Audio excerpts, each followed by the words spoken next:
Shalom sahabat Kristus, nama saya Pendeta Muda Abdi Setiawan Tarigan. Malam ini akan menyampaikan kebenaran firman Tuhan dengan tema mengembangkan kapasitas diri. Ayat bacaan kita terambil dari Matius pasal 25 ayatnya yang ke-15. Demikian bunyi firman Tuhan. Yang seorang diberikannya 5 talenta, yang seorang lagi 2, dan yang seorang lain lagi 1, masing-masing menurut kesanggupannya, lalu ia berangkat. Saudara yang dikasihi oleh Tuhan Yesus, salah satu kelemahan kita sebagai anak-anak Tuhan adalah selalu mau menerima yang terbaik dari Tuhan, tetapi tidak pernah mau melakukan yang terbaik untuk Tuhan. Bahkan kita tidak jarang mendengar perkataan Tuhan itu tidak adil. Kenapa? Karena dia melihat orang lain diberi lebih oleh Tuhan dibandingkan dengan dirinya. Tetapi kita juga sering lupa bahwa kalau Tuhan memberi sesuatu kepercayaan kepada kita, maka itu tidak pernah di luar dari kesanggupan kita atau di luar daripada kapasitas kita.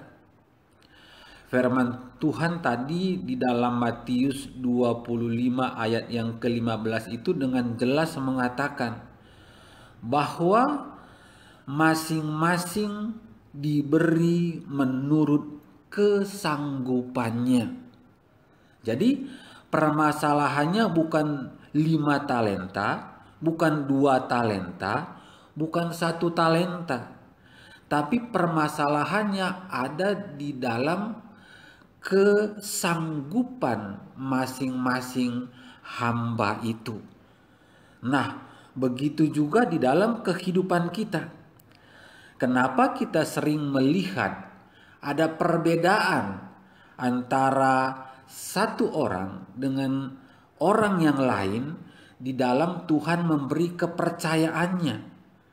Nah, bukan berarti Tuhan itu tidak adil, tetapi justru disitulah keadilan Tuhan itu dinyatakan. Karena Tuhan tidak mungkin akan memberikan satu kepercayaan yang orang itu tidak sanggup untuk melakukannya.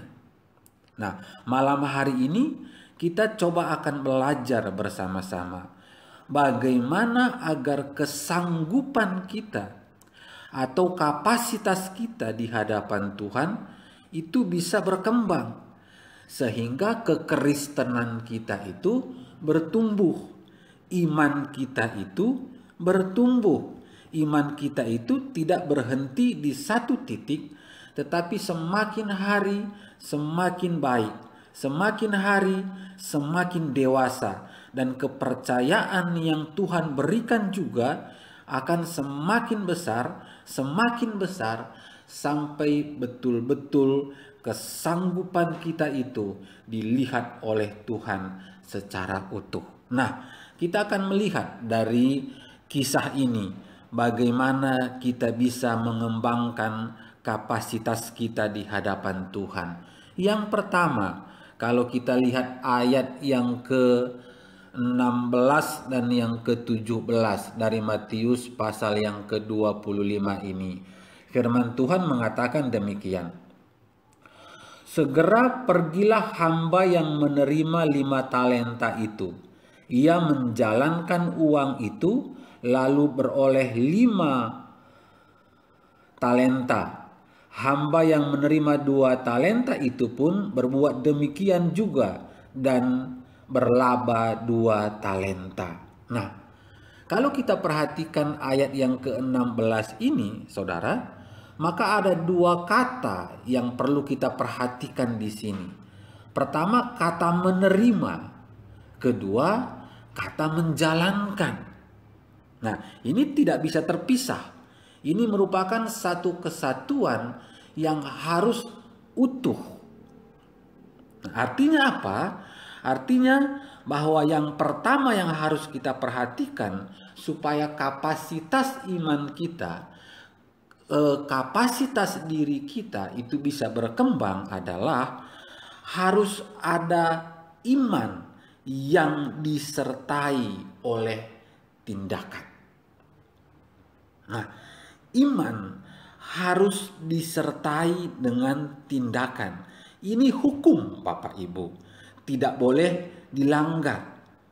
Nah, sering kita mendengar bahwa orang berkata, aku percaya.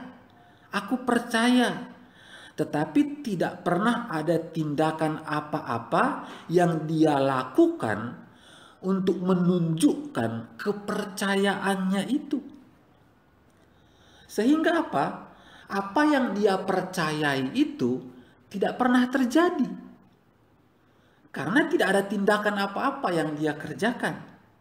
Nah, begitu juga yang harus kita lakukan di dalam kehidupan kita. Kita harus punya iman yang disertai oleh tindakan. Jangan pernah hanya iman sebatas perkataan, tetapi harus ada tindakan di dalamnya. Nah, ini yang pertama. Yang kedua apa? Supaya kita bisa berkembang di dalam kapasitas iman kita. Ayat yang ke-19 dikatakan demikian.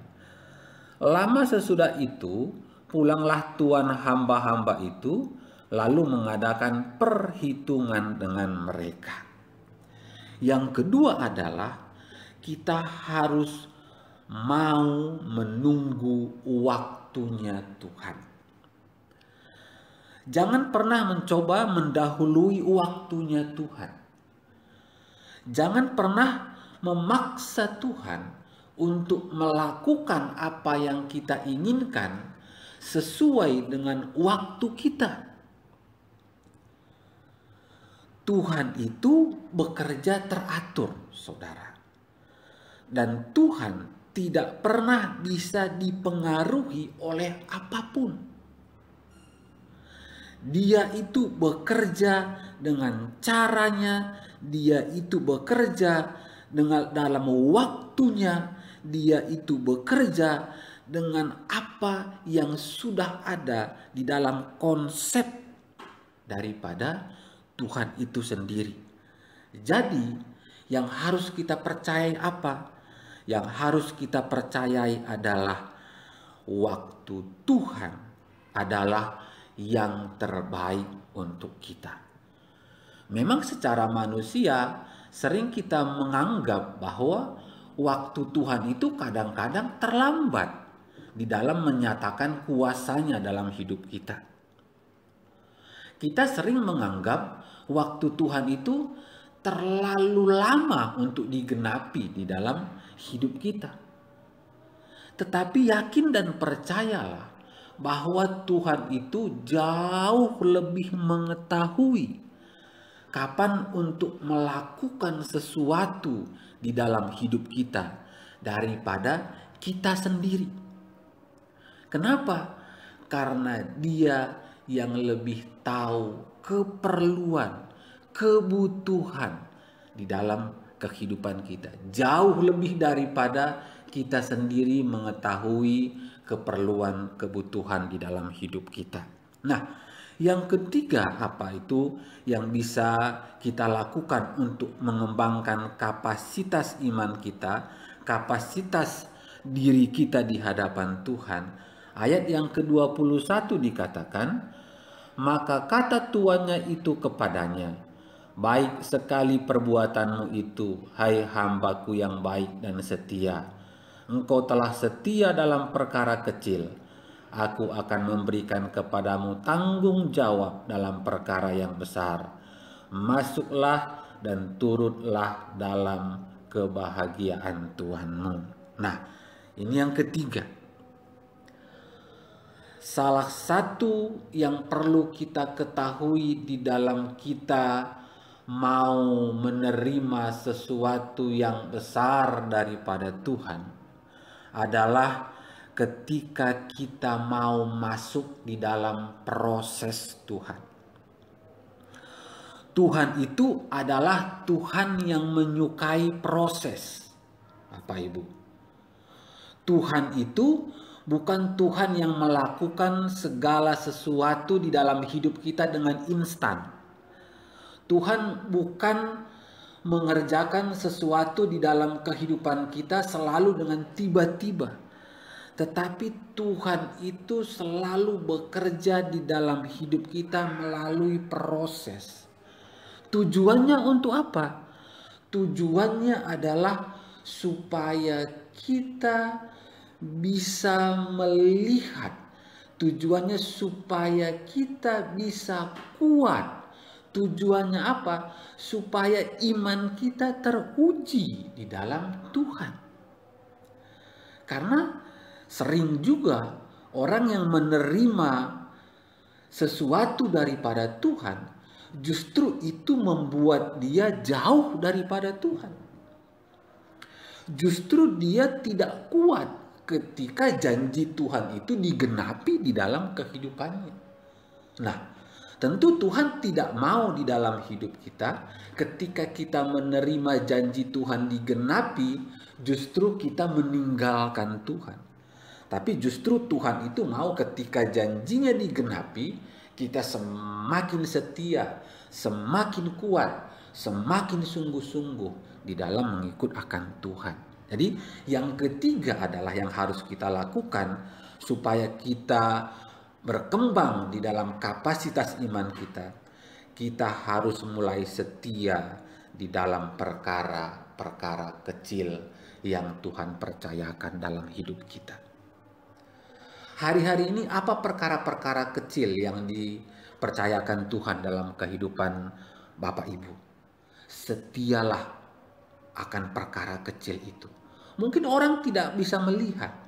Mungkin Bapak Ibu pun merasa itu perkara yang terlalu sepele. Bukan sesuatu yang bisa dibanggakan. Bukan sesuatu yang bisa ditunjukkan kepada orang lain.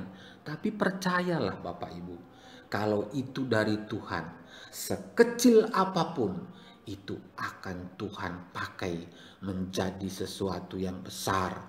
Dan kita bisa menjadi berkat untuk orang-orang yang ada di sekitar kita. Nah, puji nama Tuhan, ini firman Tuhan, renungan malam hari ini yang bisa saya sampaikan.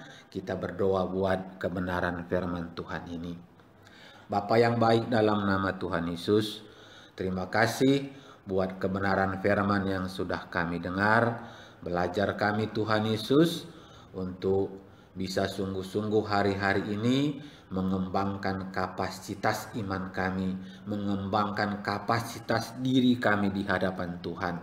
Sehingga melalui kehidupan kami dinyatakan kuasa Tuhan, dinyatakan kemuliaan Tuhan, dan hidup kami bisa menjadi berkat, bisa menjadi saksi bagi orang-orang yang ada di sekitar kami.